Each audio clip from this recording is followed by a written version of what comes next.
नमस्कार, मैं दुलारे अंसारी और आप देख रहे भारत 36 नेशनल। देखना बहुत दिलचस्प था कि कहीं ना कहीं कांग्रेस को ऐसा लग रहा था कि जीतेंगे हम, पर जीत का जो डंका है, जीत की जो चीज़ें हैं, वो कहीं ना कहीं बीजेपी ने अपना परचम, अपना झंडा एक बार फिर से भगवाधारी जो कलर है, जो भगवा कलर है, वो लहरा दिया गया है। हमारे साथ भावना जी है पंडरिया विधानसभा से। देखिए, महिला सशक्तिकरण को लेकर बीजेपी ने बहुत सारी बातें की। एक तरफ महतारी वंदन योजना की बातें करी, तो एक तरफ महिलाओं को आगे ले जाने की बात करी, और बीजेपी लगातार महिलाओं की बात करती है। क्या लगता है कि तुरंत पहली कैबिनेट में, मैं बार बार ये पूछ रहा हूँ, जो वादे थे बीजेपी की तरफ से महिलाओं को लेकर के, स्पेशली महिलाएं महतारी वंदन योजना, क्या इसको स्वीकृति दे देंगे? निश्चित ही महतारी वंदन योजना की मैं बात करूं, चाहे प्रधानमंत्री आवास की मैं बात करूं, दोनों विषय बहुत गंभीरता के साथ और बहुत जल्दी ही क्षेत्र के लोगों के लिए इसको शुरू किया जाने वाला है। जिस तरीके से पार्टी इन चीज़ों को लेकर के बहुत गंभीर है, विषय भी बहुत गंभीर था, तो निश्चित ही मुझे पूरा विश्वास है कि जैसे ही जो फॉर्मेलिटीज पूरी होती हैं सरकार बनाने की, सरकार फॉर्मेलिटी के बाद में निश्चित ही इस पर पहल की जाएगी। एक बहुत बड़ा नारा दिया बेरोजगारी को लेकर के, बेरोजगारी भत्ते को लेकर के तंज कसा गया बार बार बीजेपी की तरफ से कांग्रेस के ऊपर, तो क्या इस बार रोजगार की तरफ अग्रसर होगी बीजेपी?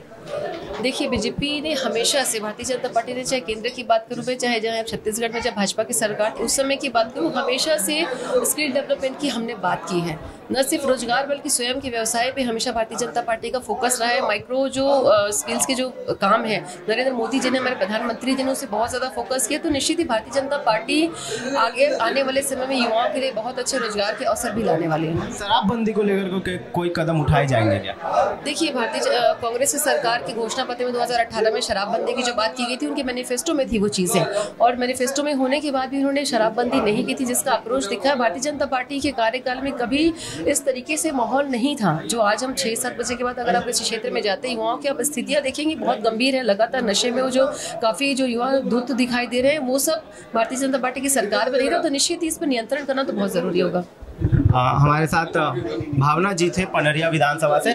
बार बार कह रहे हैं कि महतारी वंदन योजना को हम तुरंत स्वीकृति देंगे, शराब को लेकर के कड़े कदम उठाएंगे और बेरोजगारी को लेकर के कड़े कदम उठाएंगे। देखना अहम हो जाता है कि पहली कैबिनेट में किन किन वादों को लेकर के, जो मोदी गारंटी घोषणा पत्र पे लिखा गया था, वो किन किन वादों को लेकर के बीजेपी स्वीकृति देती है पहली कैबिनेट में। पर उससे भी बड़ा सवाल है कि छत्तीसगढ़ में मुख्यमंत्री कौन, छत्तीसगढ़ में मुख्यमंत्री का कमान कौन संभालेगा और कौन इस रेस में पीछे रहेगा, देखना बहुत दिलचस्प होगा। अभी खेल की शुरुआत हुई है, कौन कितना खेलता है, कौन कितने रन पे आउट होता है और कौन कितने रन बनाता है, ये देखना अहम हो जाएगा। मैं दुलारे अंसारी, कैमरामैन मोंटी सिंह के साथ।